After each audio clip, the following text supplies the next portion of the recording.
Yo, what is good, Sixer Nation? We are back yet again. This time less than 24 hours away from the Sixers opening up the NBA season. Sixers and Celtics, we'll preview that, give our keys to the game. We'll talk about all the related news going on. Matisse Thybulle not signing a contract extension, all that, and a whole bunch more. Sixer Nation, stand up. We're back and ready to go, man. This one presented by our sponsor of tonight's show, Let's Get Checked, leading provider of at-home testing kits. Let them make your health testing life much easier. Click that link in the description. Use promo code Philly25 for 25% off your order. I am pumped, man.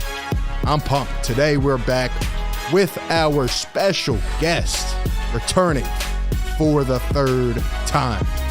Sixers beat reporter, writer, USA Today, the one and only Austin Krell. Austin, how you doing, man? Not bad, RB. Thank you for having me, as always. Absolutely, man. Thank you for coming back on the show.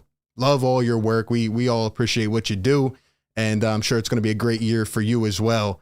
I mean, right now, we're in the midst of Philly craziness. We're in the midst of Philly sports, just absolute bizarre territory. I mean, right now, we have the Sixers coming up tomorrow night. We're all hyped. We're pumped.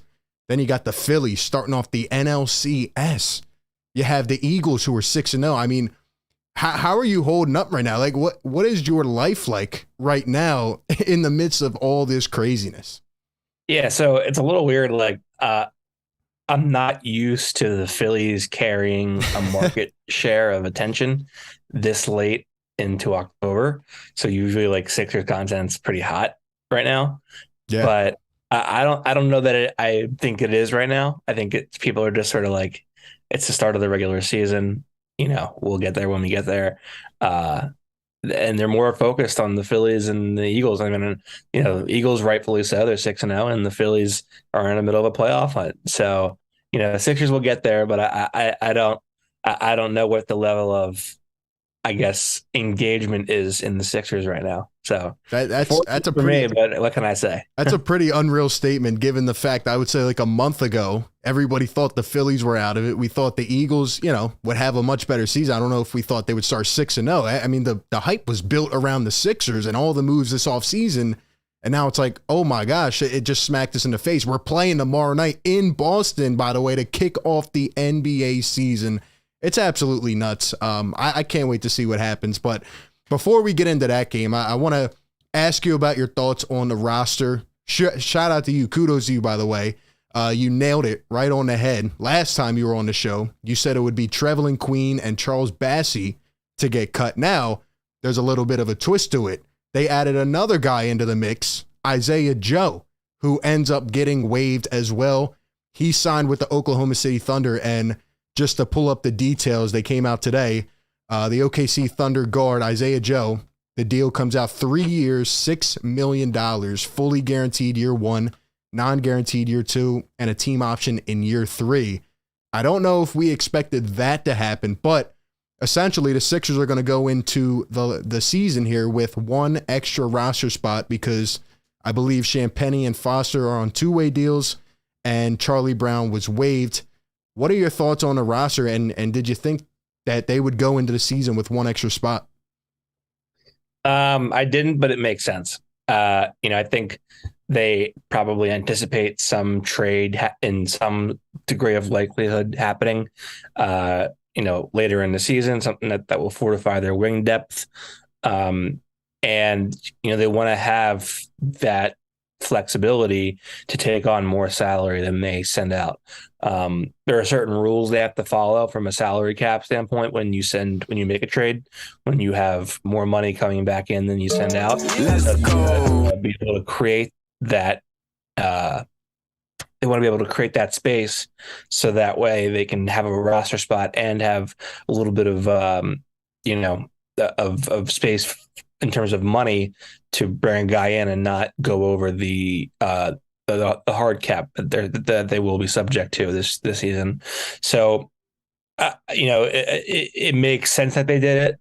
I think any kind of non-hot takey, uh, non-aggressive believer would probably tell you that they'd keep it at 15.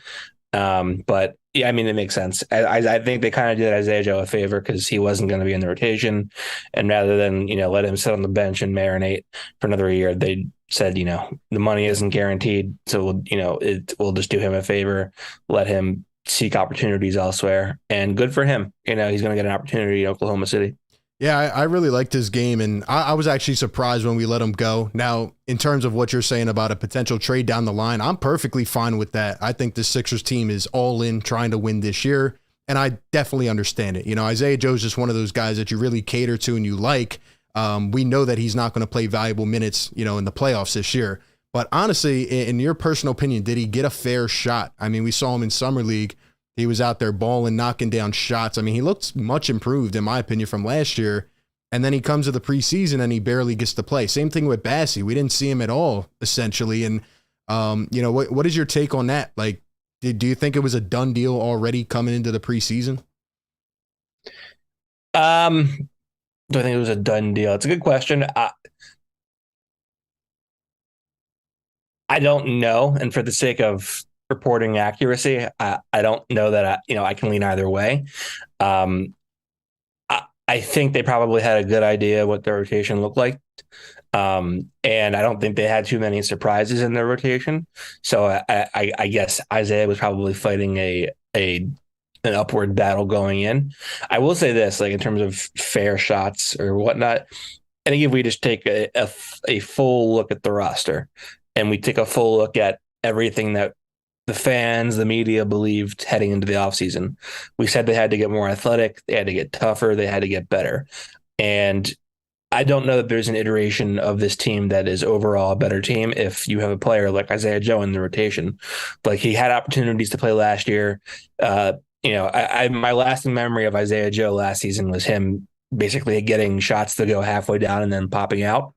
So I mean, that's bad luck, but that is basketball. He didn't make shots, and that was the bottom line. He didn't make enough shots when it mattered. He didn't, showcase enough dynamic offensive play to keep himself on the court, and he also wasn't good enough defensively. So I mean, they basically said there's just no way that you're going to be in the rotation. And They added Dan House. They have Tyrese. They have James.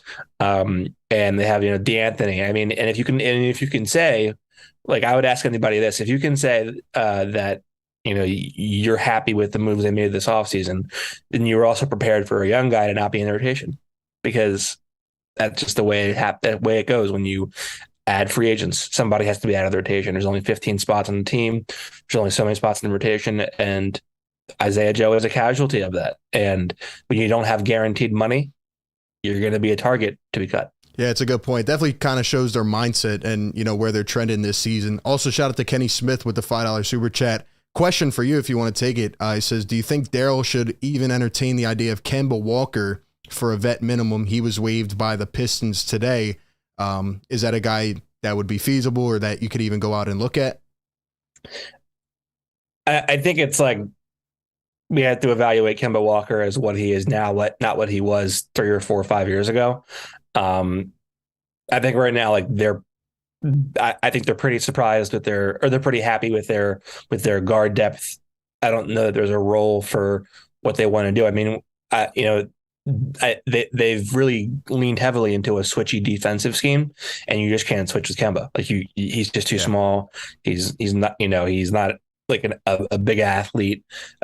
So he doesn't add to the calculus of you wanting to be a defensive switchy team. Right. So I don't see it. I did kind of like, I have gotten into the habit of, if I see guys getting released as free agents, I will look up their agents to see if there's any kind of connection there, because that's usually a good indicator. And there's no connections to the Sixers that I can find. So okay. I don't think there's any preordained likelihood. Yeah, I mean, it would surprise me if they did that. Yeah. All right. Interesting. So just to clarify, you're saying the spot for kind of down the road, maybe a couple months, November, December, January, probably something along those lines that kind of keep open in case somebody becomes available, or maybe you can package, a couple guys together along with salary and try to bring somebody back in. Yeah, I do. I would keep an eye on Eric Gordon, just because I think that buzz is going to be there forever until it doesn't happen, or it does happen. Yeah. And Jay Crowder. I think, the reason that you try to cut down a roster spot and create additional money space is because you anticipate taking back a big salary in a trade, and you also anticipate not having a ton of assets to send back in a trade. So if given that outline, it's not hard to see a world where they're trying to find a way to get a guy that makes more than 10 million. Per year. Yeah, now that'd be interesting. It'd be interesting for sure. Everybody hit that like button, talking to Sixers beat reporter Austin Krell. The other thing I wanted to ask you before we get into the Sixers Celtics, just came out a little while ago. The deadline passed. Matisse Thybulle not reaching an extension with the Philadelphia 76ers. He was in line for a potential rookie scale extension, but as we see here, the guard will become a restricted free agent at the conclusion of the season. Crispy Haynes first to report the news. Just your instant thoughts, reaction. Was there ever any possibility that Matisse Thybulle was getting a contract before this season? I think his market value probably dictated he would be around a 12 to like $16 million per year player. So that's like 64 million, I think, over 4 years, or whatever you want to cut it as. Am I surprised? No. I think he and his agent look at, okay, do we believe in the work that we put in this offseason to get better as a player? And if they do, they're looking at, okay, well, there's a new TV deal coming down the line. We would like to capitalize on that. Do we want to agree to an extension before this deal comes in, before the TV deal comes in, the cap spikes? I think the Sixers said, we don't know what you are offensively. Like, why would we trust and put any equity into an offseason or a preseason? We need to see it over a full season span. So, I mean, this is as much a bet against Thybulle becoming, the offensive player that they need him to be, as it is him betting on himself.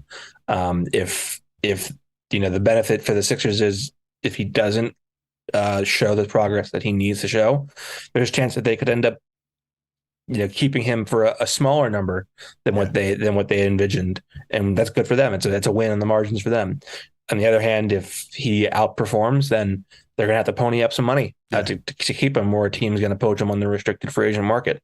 So do you think it was more on the Thybulle side of them not wanting to go down below a certain bar, or do you think that the Sixers just looked at it and said, like you just mentioned, we don't know what you are. We're not willing to do this at this time, and we'll revisit at the end of the year if you come out and prove based on the preseason there's not really enough of a sample. Do you think it was kind of more on the Sixers end or more on the Thybulle end, saying we're not going to do that, we're going to bet on ourselves? If I had to guess, I would say that you probably won't find many agents that say, hey, it's a good thing if our late first round pick that is a 2-time all defensive second teamer, it's a good thing if he takes a deal that's basically the equivalent of a mid-level exception. Like, that's not a deal that you want to take as your second contract in the NBA. You want to get something that's upwards of like 16 million. And I just don't think that his market value right now, or the value that the Sixers would be willing to pay him, is an attractive second deal for a guy that has some of the accolades he has. Just like, Russell Westbrook didn't want to take a minimum deal because there's connotations to that. When you take a buyout and you sign for a minimum, you become a minimum guy. And I think it's a similar world here where you want that second deal to be, above the mid-level exception, because the connotation of a mid-level exception is like you're on the downside. Okay. Interesting. Yeah. Yeah, no, it'll be interesting to see how it plays out for sure. I feel like Thybulle is one of the biggest question marks on this team. And, based on all the hype, we saw it in the preseason. Like, there was the game where he hit 3 threes, and then the other games, it's almost like he's intimidated to shoot. So I really don't know where we're at with it. It'll be interesting for sure. Yeah, well, I will say this. I think his shot looks a little better. He looks more confident in it. Yeah. Yesterday, he was doing some shooting and coordination drills in practice, which was a good sign. But in the end, the only thing that matters is what you do in games. Yeah. And, we'll say, does that confidence waver if he shoots 3 of 17 for a stretch? Is it waver if teams completely say, like, go ahead, shoot it, we don't care, and they step away from him entirely and leave him wide open? Yeah. We'll see. Yeah. But time will tell. Yeah, it should be interesting. All right, let's talk about Sixers and Celtics. So, again, tomorrow night, Sixers tipping off the regular season. Now, it's interesting. For once, the Sixers had the less drama-filled offseason. The Celtics have had a ton going on. They have a first-time head coach in there tomorrow, 34 years old, Joe Mazzulla. Robert Williams is out. And, I've heard a couple guys are day-to-day. I believe the rest of the squad will play. They went out and signed Blake Griffin. I don't know if he's going to play or if it's going to be Al Horford matchup on Joel Embiid. It's going to be a crazy game, but I just feel right now with the Sixers going into Boston tomorrow that we should be confident, right? The Sixers need to come out and make a statement. Would you agree? And do you think the Sixers will come out much more prepared and ready to show up on the road? I tend to think that the first week of the NBA the first couple weeks of the NBA are pretty much chalk. Like the teams that are favored tend to win. In most cases, I would say that the Sixers have an opportunity to capitalize because Robert Williams is out. That's a really big change in defensive difficulty in terms of what Embiid has to go up with on offense. So I think they have a very fine chance. Boston still has their switchy wings, so we will see. I do know that it's what once appeared to be a very, very daunting first 2-game slate with Milwaukee and Boston, or the other way around, Boston and Milwaukee is a little less daunting with each team now being down a starter. Yeah, that's a really good point because we hear today Middleton's going to be out, Connaughton's out for the Bucks, right? So say you go in and you beat Boston on the road, then you come home and you beat Milwaukee because they're banged up. I'm looking at the next 8 games. I mean, the Raptors a couple times, the Wizards, the Knicks, the Pacers, the Spurs. I mean, who says we can't start out this season 10-3 or 11-2? Look, maybe it's a pipe dream, but I'm just saying the Sixers can come out with a really strong start and make a statement.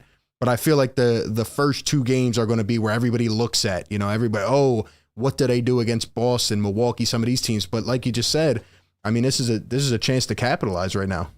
Yeah, I think like one of the more underrated storylines, not just for the NBA, but for like the contenders, and that includes the Sixers, you're going to have teams that are pulling the plug on their season very early into the year if they recognize, we don't have anything here, because they want to get Victor Wembanyama, they want to get Scoot Henderson, and that's they're going to be pulling the trigger in the first couple months, or they're very maybe not in a couple of weeks, but first couple of months they're pulling the trigger on the season.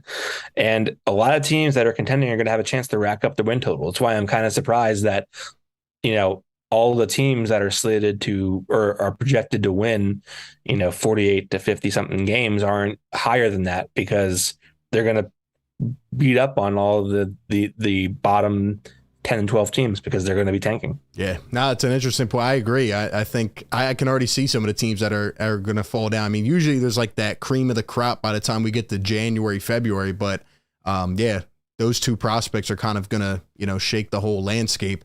In terms of tomorrow night, what are you looking for? What are your main keys to the game? What are the things that you are highly focused on? I know it's only game 1, but if there's a couple things that stand out to you, what are you highlighting? Yeah, so I think, like, first of all, I'm very intrigued to see how James Harden looks against the legitimate defensive wings, and when they switch, how does he take that? I think they're going to key in on Tyrese Maxey with Marcus Smart. So I think this comes down to Joel and what he can do against Al Horford, against whoever else the Celtics have. There's gonna be a pretty big deficit in the interior for Boston, and he's gonna have a chance to eat. And they have to feed that and go to take advantage of that. I don't know if you saw, like, in that training camp live video, Doc basically yelled at the team, and he was saying like, we should be looking to get him the ball. He was the leading scorer in the NBA last season. So I mean, when there isn't an imposing interior matchup, take advantage of that. Get the ball to him at the nail, at the free throw line, at the block, and let him go to work. So if it isn't there for Harden and Maxey, that should be a quick look to get the ball inside. Yeah, no, that'll be interesting. So in terms of the offense, this is something I've been struggling with for a little bit now, because I don't know if you're ready to go over the ledge like I am, but Tyrese Maxey looked like a freaking star in the preseason. Like, he looks like he's ready now, which I don't know if I expected yet. I mean, I expected him to be very solid this year, but he almost looks like he can take over a game when he needs to. Yeah. And when you think about the offense, Joel Embiid, Tyrese Maxey, James Harden, even Tobias, who needs the ball in his hands sometimes, there's a lot of touches to go around. So whether it's tomorrow or against Milwaukee or going forward, how do you think this team, I guess, establishes themselves offensively? Is it like a hot hand by committee? Is it we're going to start every game and run it through Joel, and then we're going to let Maxey eat for certain stretches? Obviously, I like the fact that Doc wants to keep one of them on the floor at all times, Maxey or Harden. But there is a lot of touches to go around, and I'm interested to see who gets going early in games. Tomorrow, I agree with you. I think it will be Joel until they have to adjust. But just in general, what do you think about that? So I'll tell your listeners, don't in the first couple weeks of the season, no need to pull the Harden is washed and nonsense, because I think the reality is this. He's trying to balance being a facilitator, because he's not the number one option. He probably isn't even the number two option either, because Maxey has been that good. There's a balance to strike between him being a facilitator and him being an aggressive scorer. And I think for now, the instinct is to, I'm going to get Joel involved, I'm going to get Tyrese involved, and I'm going to get mine. And, then he's second or third in the pecking order. So he's not dropping 20 points a game in the first 2 weeks of the season. I'm not taking that as he's washed. I'm taking that as that there are kinks to work out, and there's synergy to be developed. And that's why we play 82 games to figure all those things out and strike that balance. So, I think offensively, it's pretty simple. Joel is a incredibly dominant mid-range player inside into interior threat. Tyrese has been insane on this preseason, and I think his willingness to catch and shoot is going to pull defenders like Marcus Smart further out, and then he has the burst that he can leverage against him to get by him and get to the rim. And I think as long as they keep the ball moving, and they don't fall in love with going to one guy and stagnating and watching the ball, I think they're going to be very hard to contain on offense. That's an interesting point. It's very refreshing as well to hear somebody say, let's not panic on James Harden after the first week of the season. It is going to take time to work out. That's why we've had the off season. Do you think Tyrese Maxey is ready to be the number 2 option on the team? Like, when we look at the end of the season, could Tyrese Maxey be the second highest scorer on this team? Is he ready for that kind of efficiency? So this is the cop out, but I think this is the truth. I don't know that I can say he's ready to be a number 2 scorer, but I have no evidence to say he can't be. Like, he's done everything that you would ask a guy to be, that you want to be a number 2 scorer to be. He's not a great playmaker yet. He might never be that. But I have seen him take a couple more risks as a passer this preseason than I thought he was willing to take last year. He's catching and shooting and not wasting any time. He's pulling up. He's a much more confident, more willing 3-point shooter this year to start out with. And his finishing around the rim has been spectacular. And I think there's an incredible precedence for guys who are elite finishers as guards in their first couple of years. There's a very significant precedence for them becoming stars. So I do think that he's done all the right things. I can't say for sure because he hasn't played elite wings or elite defensive players in the preseason, and it's the preseason. I'm not going to overreact to preseason, but there's no reason for anybody to say he can't be that. Yeah. Well, I am going to overreact to the preseason. I mean, the kid looked incredible. I don't know. There's something about his drive, his personality. I just see like he wants it. He wants it bad. And when it comes to the Boston Celtics tomorrow, by the way, I have Tyrese Maxey as having a monstrous game. And here's why, because I think Joel Embiid's going to eat early, like you said. I think Harden's going to try to get going early, and we're going to run it through Joel and James. And I don't know why, but I still feel like there's this perception of Tyrese, at least from the national stage, where they've seen flashes, they've seen moments. I don't know if they're ready to game plan for Tyrese Maxey. Now, he's going to have a guy like Marcus Smart on him, and obviously the Celtics are going to have to adjust to Joel because he's hopefully going to feast early on against Al Horford or whoever else. I just see Maxey being that spark plug. I don't know if these guys can stop him. You know, I think he can come out here and honestly put up 25 tomorrow night and make himself known right away, right off the jump. I think at some point we're going to get that moment where everybody's like, okay, this kid is for real. We have to actually game plan for Tyrese Maxey, and I could see a big moment for him tomorrow night.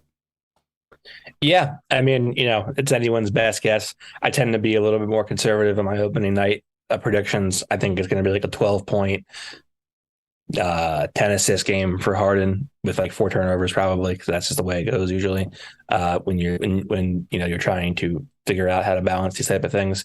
I think I could easily see Tyrese having 18 and 20 something points. Joel is going to have his 30 plus. It's going to be a matter of how he responds to Boston's multitude of long athletic wings. And I mean, The other night was the first time where I was like, he legitimately is struggling at the rim. Now, part of that was because Charlotte was blocking and goaltending obvious shots that weren't getting called for whatever reason, because it was a preseason game. But, I there are times when Maxey has to get all the way to the rim and not leave his layups hanging and exposed for too long. He has to, get it right up to the cup and play above the rim. And if he can do that, the only way to stop him is to foul him. And, he's going to get around guys because he's just a speedster. But this is a tough task. This is not an easy one. I'll be curious to see how much of the Celtics, how much Celtics are, if things get tough, do they say like, we don't need Udoka to pull us in and, we have the experience of being here? Or is it going to be, a thing where they have some things to work out after such dramatic and quick change to their team? Yeah, I think that's a really good point too, because not only did they have that kind of drama with their coach, but, usually historically, not a lot of teams that are that young go to the NBA finals. And I think that there's going to be a lot of pressure, a lot of expectations on them. But now, with all eyes on them, I don't know how they're going to perform. Sometimes we see those teams in a flash and then they don't come back for a while, kind of like they did early on, when they went to the conference finals and stuff. So it'll definitely be interesting. But in terms of where you see the Sixers right now, then, up against the Celtics, up against the Bucks, like, has your perception changed at all? Do you still think the Sixers are one of those top juggernauts? Do you think we have earned that yet and will be highly looked at this year? I do think that there is a bit of a national, I guess, bearishness on Philadelphia teams, just because I don't know why. I just think that they generally are undersold. But I mean, yeah, I think this team is extremely promising. I released my full previews for both the offensive and defensive side of the balls today. I think they're a 55 to 57 win team. I think they're going to be a top 2 seed in the East. I think, they have a very good chance of getting to the Eastern Conference Finals for the first time, not because the other teams are just, or something's going to happen to them, just because I think they're that good. And, for once things might go their way. Yeah. But, I think really like a matchup like tomorrow is why you have PJ Tucker. I'm one to think that I do tend to think that Jason Tatum is overrated to some degree. I think people anoint him like a superstar, and I'm just like, this dude is like a tier below that, if you ask me. But PJ Tucker is going to get up on him. He's going to force him to take long contested fadeaway jumpers and get him uncomfortable. He could have a 6 for 19 game tomorrow, and then that leaves, but then again, you have Jaylen Brown, who's a problem, and we'll see if the Sixers have the personnel to counteract that. But I do know that, they bring Montrezl Harrell on the court. Jaylen Brown loves to get into that mid range and operate around the free throw line area and the elbows. So that could be a problem in the pick and roll. We'll see it, but I definitely think that over an 82 game season, this team's going to rack up a ton of wins. Interesting. This is going to be, there's no reason this shouldn't be the best season they've had in over a decade. Oh, I'm right there with you. I think you have to get to the Eastern Conference Finals. I think it's a must at this point, especially in Embiid's career. Other than PJ Tucker, is there any other guys you think could have a big game tomorrow? Maybe like a good matchup or just anything, a guy that might stick out tomorrow that maybe not a lot of people are looking at? Montrezl Harrell. I think I just don't know who's going to be the guy on the Celtics that's going to be able to keep him from getting to the rim and keep him from eating. I mean, that dude looked so good on offense in preseason. Like, his defensive woes are what they are, and they're significant, but those don't really matter until the playoffs come. This dude is going to absolutely just train wreck everybody. I mean, whether it's an offensive rebound and him just finding a way around somebody and just dunking it home, if it's a dump off that, the other night against Charlotte, like, Harden lobbed a pass inside to him and he caught it, and there were like 4 Hornets converging on him, and he would just he was protecting the ball, sheltering it, keeping it tucked into, with his arms, and then as soon he just shakes them all off, and then he goes and lays it up, and then he created, he basically manhandled them inside, and they were all over him, and that's the kind of player he is offensively. So I think he has a chance against the team that is missing an interior threat defensively. I think he has a chance to go off, and off for him might be 16 points, 7 rebounds in 17, 18 minutes. Yeah. I agree. Yeah. He's an absolute freak on the court. And I go back to what you said last time on the show. He is not a minimum player. Like, we got so lucky that he fell right in our laps, and it's just the energy. Like, he wants to play. He's ready at any moment when you call his number, and he just brings a different level of toughness off this bench. I'm so excited to see him play, man. Yeah, I mean, the fans complain about, why would you get him when you have Paul Reed? It isn't about what you have in Paul Reed. It's about the fact that you have an opportunity to get that kind of value at a minimum deal. You can't pass that up. That's that's a massive win on the margins if you can have that off your bench. Absolutely. All right, before I get you out of here, appreciate you coming through, of course. I need a prediction, man. I don't know if you're ready for it. If you're ready to itch, I know you dropped the preview. Hopefully you dropped the prediction, but do the Sixers. By the way, here's my prediction. I think we're going to stomp the Celtics. I think we're going to alert everybody tomorrow night, but maybe that's just the homer in me. Austin Krell's official prediction: do the Sixers go into Boston, first game of the NBA season, and take down the reigning Eastern Conference champions? Nope. I have them. I think it's going to be a 116-108 loss. Oh, and why? What'll be the biggest contributor to us losing that game? I just think that if you have like a second PJ Tucker, I would be more confident. But let's say PJ limits Jason Tatum, then they have Jaylen Brown. Who's going to stop? Who's going to take Jaylen Brown out of a game and stop him? 3 possessions out of 5. Hey. And I tend to just go more chalk again, like I said, in the first couple of weeks. There's going to be some turnovers. This is an elite defense. It should be, at least. I think when you have a turnover-prone guard like James Harden and you're trying to figure out some new things in the court, turnovers are bound to happen. I think they'll play them tough. They'll play them close, but I give the edge to the home team tomorrow. All right, interesting one. We'll see what happens. I think the Sixers will get the W, man. But as always, Austin, appreciate you coming through to the show. If you're not following him, go follow him on Twitter, man. I mean, he does an amazing job. We're all excited to see you continue to grow this year, and appreciate all the work that you do. Thank you so much, RB. Appreciate it, man. Talk to you later.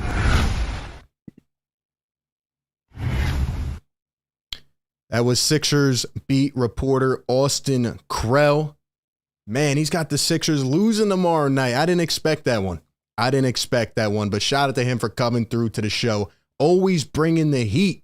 Sixer Nation, stand up in the chat. Hit the like button if you are enjoying the show. Help us spread the content. We're going to be covering this team all year long. 24/7 coverage. Subscribe if you are new, man. Shout out to all the channel members up in here as well. Kenny, once again, shout out to you for the donation. We're going to get to the phone lines. We're opening up the phone lines. I want to hear from Sixer Nation. Call into the show if you have a hot take for tomorrow, if you have a score prediction, if you have anything else, let me know. Call us up, 508-924-3784. Also, I want to talk about what Joel Embiid said earlier today, or he said it before, but it came out earlier today, which I thought was very hilarious, but very true at the same time. A lot of good stuff coming up on the show. Let's shout some people out, man. Atlantean, what's going on? Sebastian, what's good? Class, Rupert, superhero in the chat. Shout out to everybody. Pat, what's going on? What do we think? Do the Sixers win tomorrow night? Do the Sixers get the W? It'll be interesting. It'll be interesting. Like I said, we'll boot up the phone lines. We'll go hit the phones. We'll hear from Sixer Nation. We'll hear from some of the fans, maybe some Celtics fans as well. But before we do that, got to tell you about the sponsor of today's show, Let's Get Checked. Let's Get Checked is your leading provider for at-home testing kits. They make professional health testing easier by letting you get tested right at home without having to visit an actual healthcare provider. With LGC, you can order a testing kit that is delivered to you in discreet packaging like this. You complete the test, you send it back in, the sample arrives in their laboratory, and then your results are available in just 2 to 5 days. Those results are reviewed by a clinician, and then a member of their team can even call you to go over the results. And their labs are CLIA approved and CAP accredited, which are the highest ranking levels of accreditation.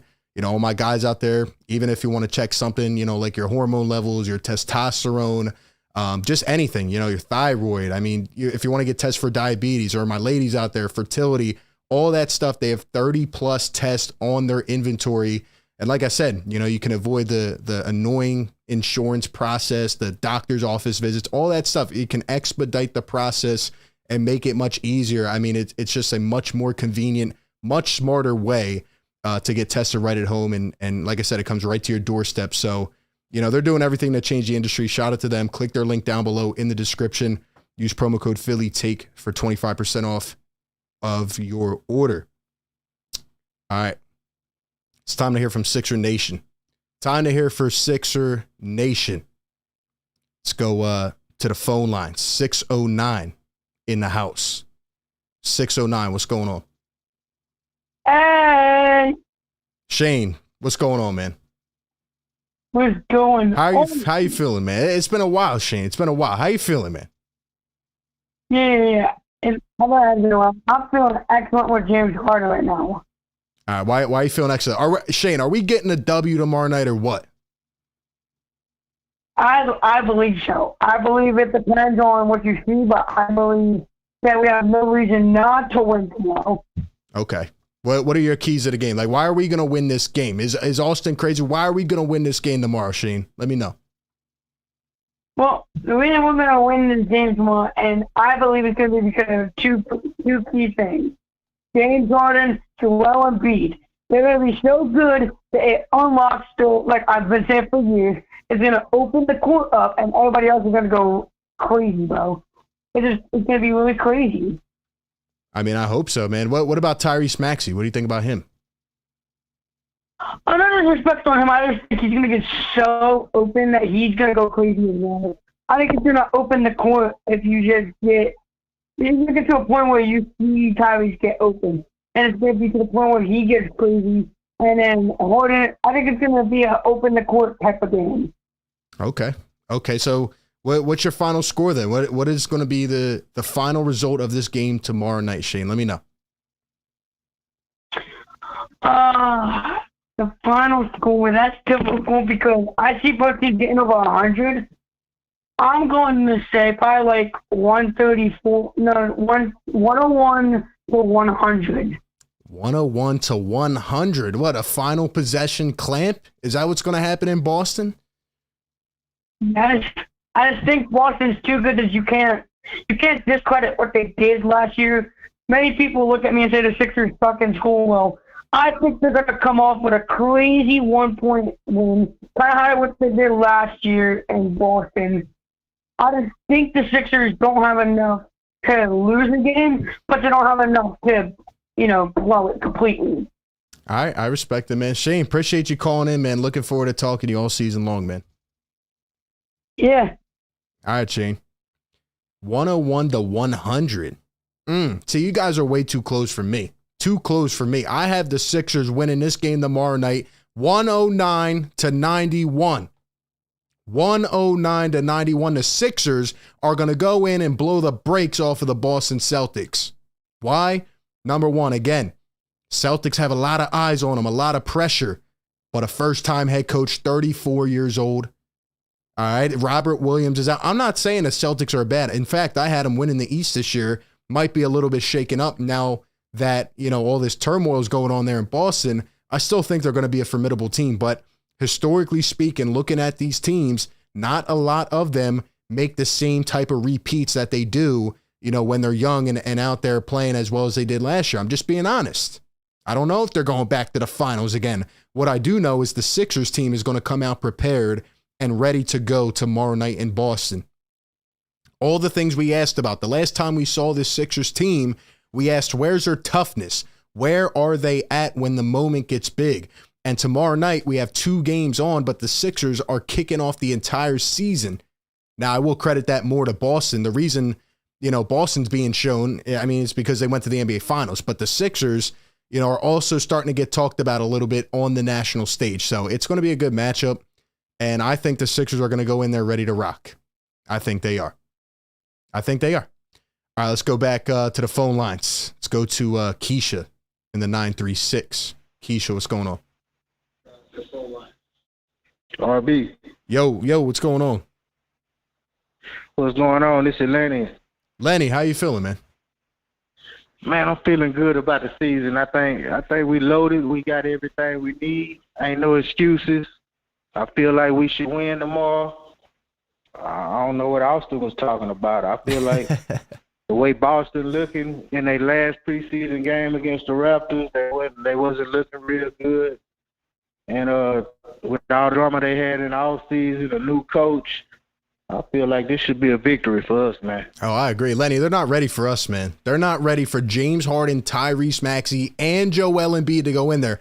My question, who's going to guard Joel? Is it going to be Al Horford?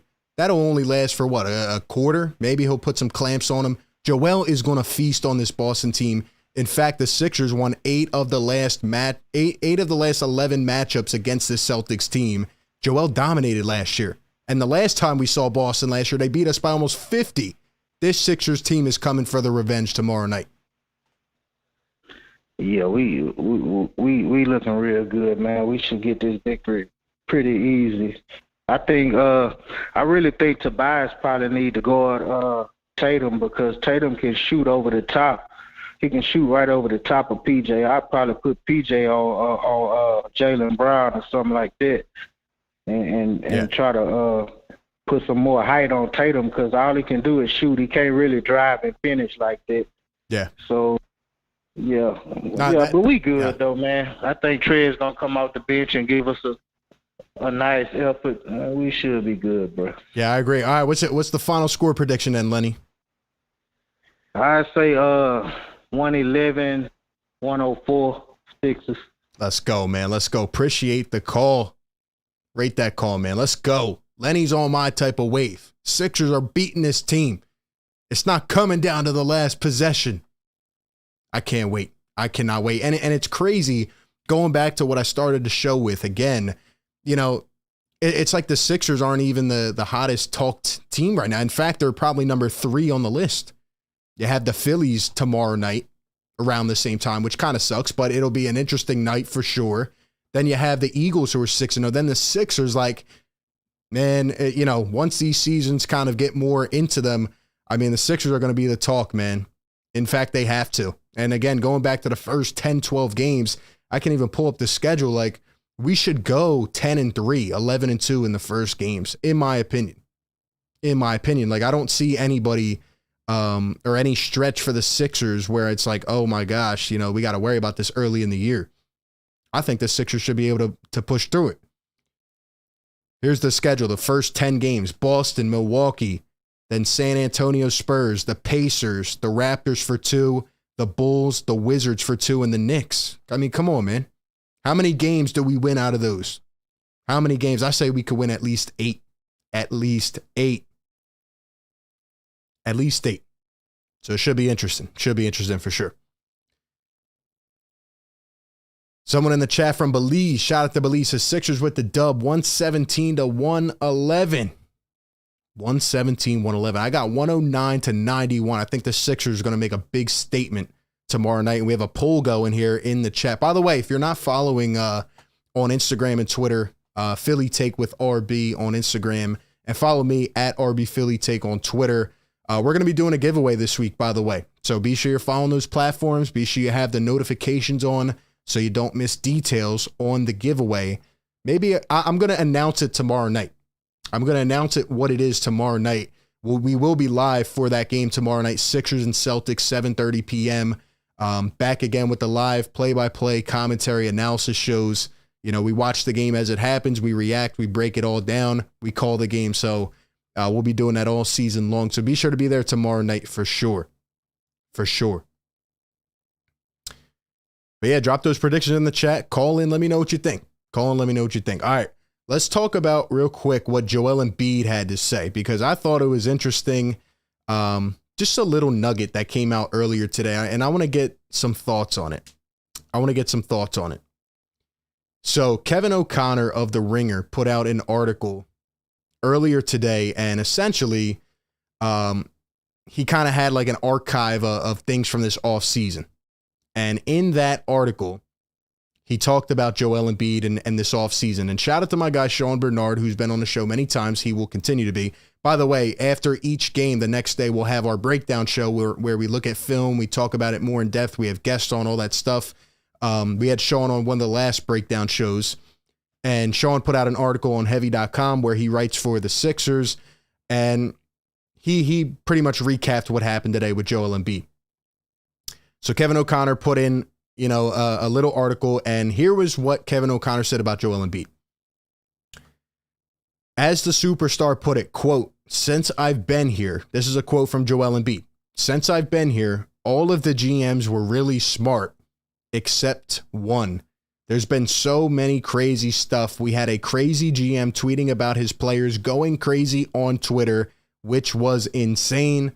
While I'm here, I must be the most unlucky player in the world," per Kevin O'Connor. Then he just talks about who it is. Obviously, Brian Colangelo. If you've been a Sixers fan for some years now, you know that we went through absolute just chaotic state after state after state. And it's interesting.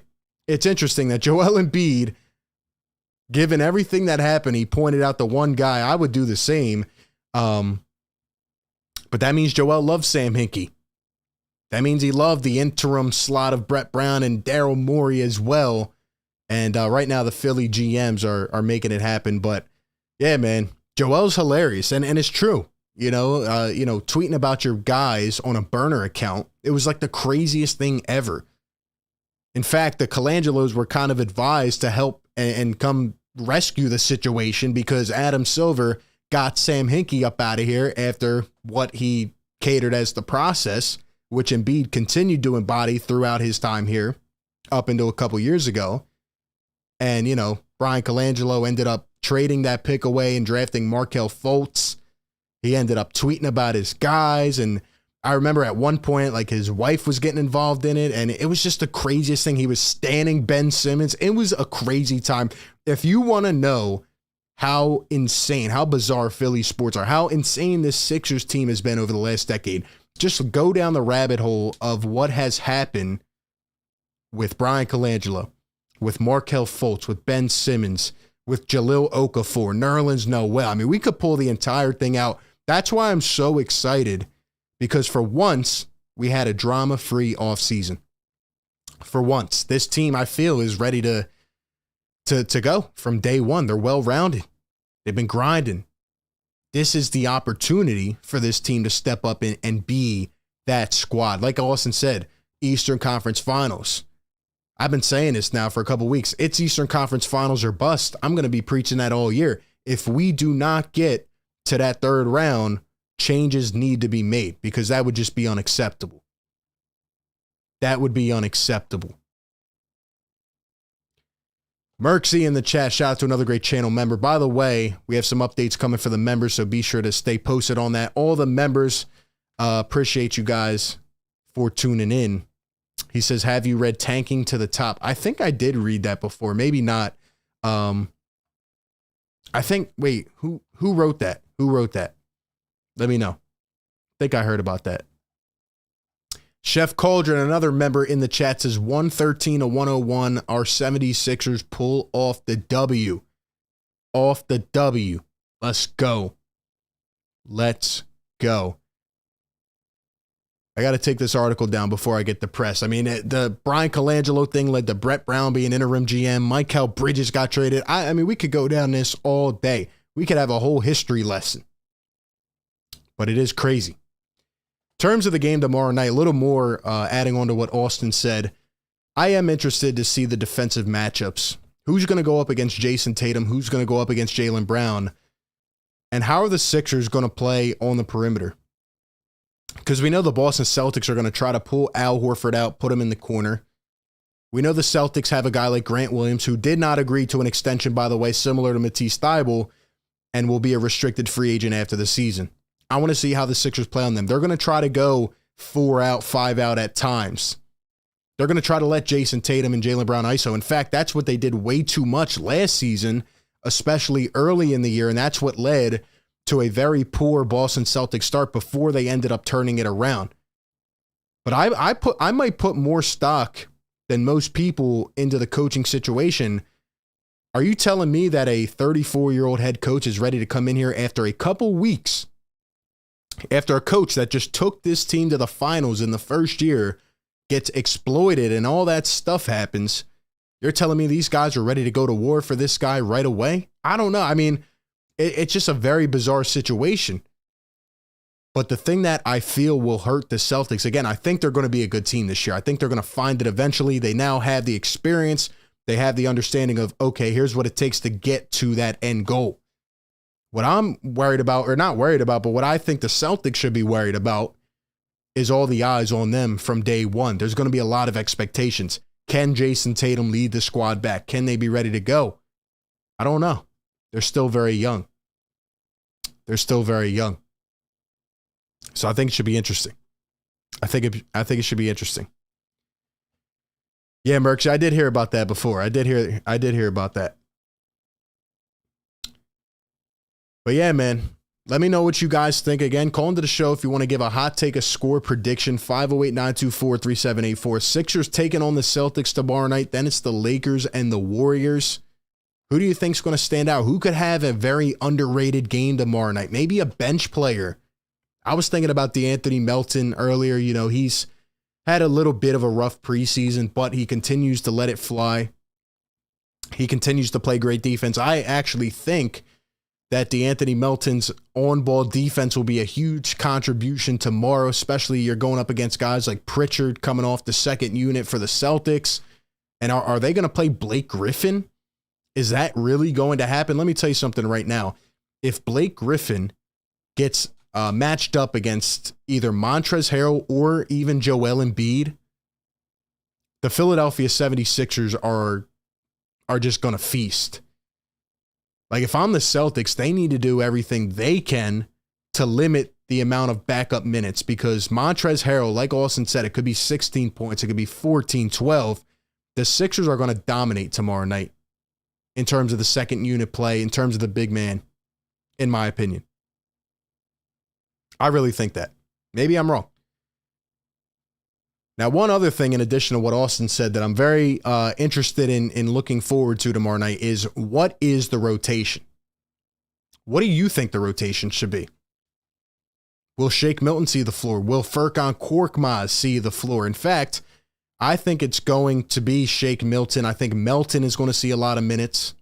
I think Matisse Thybulle is going to see some minutes. I think Niang will see minutes. Obviously, Montrezl Harrell. But I don't know. How deep will we go in the rotation? I want to see what Doc does with the whole Maxey, Harden, Tobias, and Embiid thing. He said he wants to leave one on the floor at all times, probably two. So are we going to see Maxey, Tobias, and the rest bench combinations? Are we going to see Maxey, Harden in the bench? Are we going to see, Joel and Maxey in the bench? Like, I want to see those kinds of mix matches coming off the bench. Like, what are we going to do? Who's going to get that first go at these minutes? No Isaiah Joe anymore. No Bassey. Will Paul Reed play? There's a lot of interesting things to keep your eyes on. I actually do think Paul Reed is going to get in there a little bit. And I wouldn't be surprised if it's Montrez and Paul Reed playing together. That's something we experimented with in the preseason. We could see that. Another thing to keep your mind on is PJ Tucker at the 5. We saw that in the preseason, and at stretches, it worked. Could the Sixers go small ball and try to, match up PJ against a guy like Al Horford, maybe to try to increase the tempo? Maybe Joel's resting. That'll be interesting. There was a quote from earlier today. I couldn't find it, but Doc Rivers was talking about the guys, and also James Harden was talking. He said he's trying to go a full 40. Maxey can probably play 42 minutes tomorrow night. James is trying to go 40 minutes. Embiid, I would guess, probably gets 35 to 40. How many minutes are these guys going to play? I think it's interesting to keep your eyes on. I think it's interesting. So, yeah, man, it's all about season opportunity. It's all about, pushing through and doing what you have to do. But I think this is a huge statement game. After Boston, we come home for the home opener on Thursday against the Milwaukee Bucks. Giannis coming to the Wells Fargo Center. 2 tests right out of the gate. If the Sixers end up going 0-2, the entire world is going to be flipped on its head. Philly's going to lose their minds. But if the Sixers go 2-0, there's going to be a lot of talk about us. I'd be fine with 1-1. I wouldn't mind that, given the fact that we play, fairly easy schedule after that. I would not mind at all seeing the Sixers go 1-1, but it would be nice to go 2-0. I do not want to go 0-2 against 2 teams that do have major injuries. Again, if you're just tuning in, Celtics without Rob Williams, and the Bucks are without Chris Middleton and Pat Connaughton. So it should be interesting. If we have any people that want to call in, give their last take on the game, maybe just a score prediction, whatever, call us up 508-924-3784. Joel Embiid, Tyrese Maxey, James Harden. If not, let me know in the chat, who's your player of the game? What is your final score prediction? Again, we will be live tomorrow night, probably 20, 30 minutes before the game, to preview and talk, and we'll be live during the game, breaking it all down as it happens. I'm very excited for this one. I'm excited to get underway. Should be a very good season. A lot of expectations, but the Sixers need to live up. Sixers need to live up to it. Hit that like button, by the way. Get this to 100 likes, man. We got 240 people in here ready to rock. A lot of good things going on in Philadelphia sports. A lot of good things going on in Philadelphia sports. Also, some breaking news that just happened, just for the heck of it. Atlanta Hawks agreeing with DeAndre Hunter on a 4-year, $95 million extension. That's pretty wild to me, given the injury history. Hawks are going to be an interesting team. I don't think they're there yet. But something to keep your eye on. A lot of guys went without getting a contract extension. Again, Matisse Thybulle. Going to be a big prove-it year for him. So, should be interesting. Should be interesting to see how it all plays out. Garrett in the chat says Sixers 123 to 100.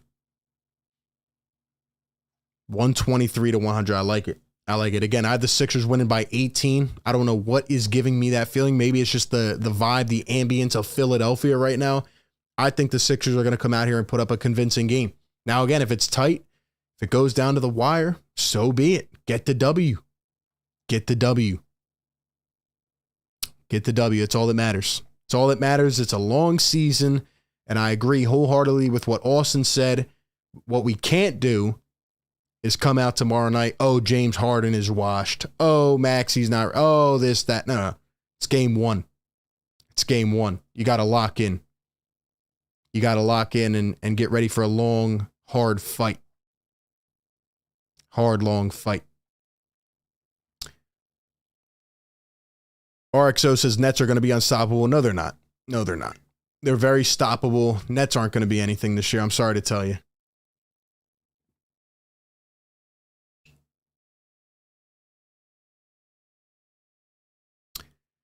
Merksy in the chat says 117, 108.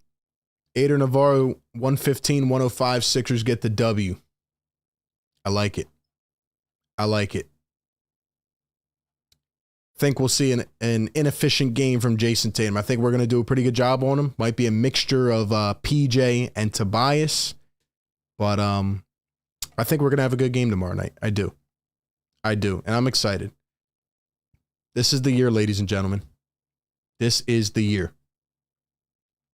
So, yeah, man, we discussed the news. Isaiah Joe on the Thunder officially.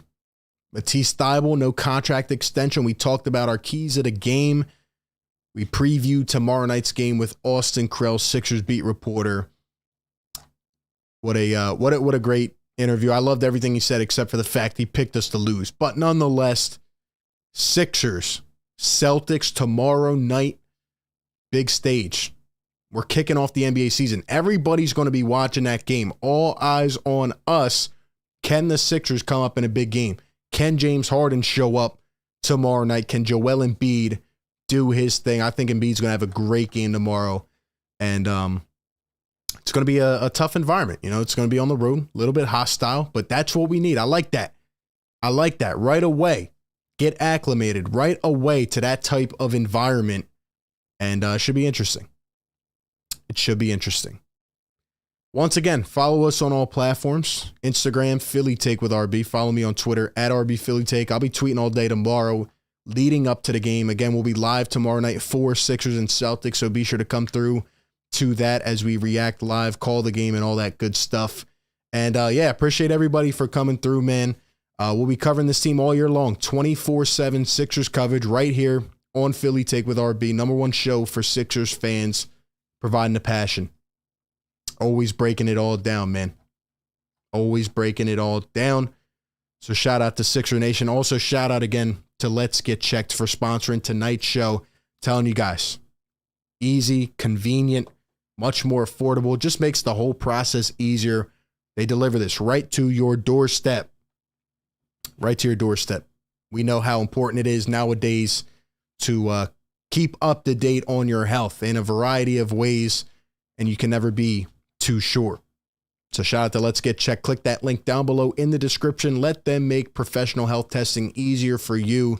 Use promo code Philly25 for 25% off your order. That being said, man, we're almost there. Sixer Nation, we got to show up tomorrow, and we have to show up big. I'm excited.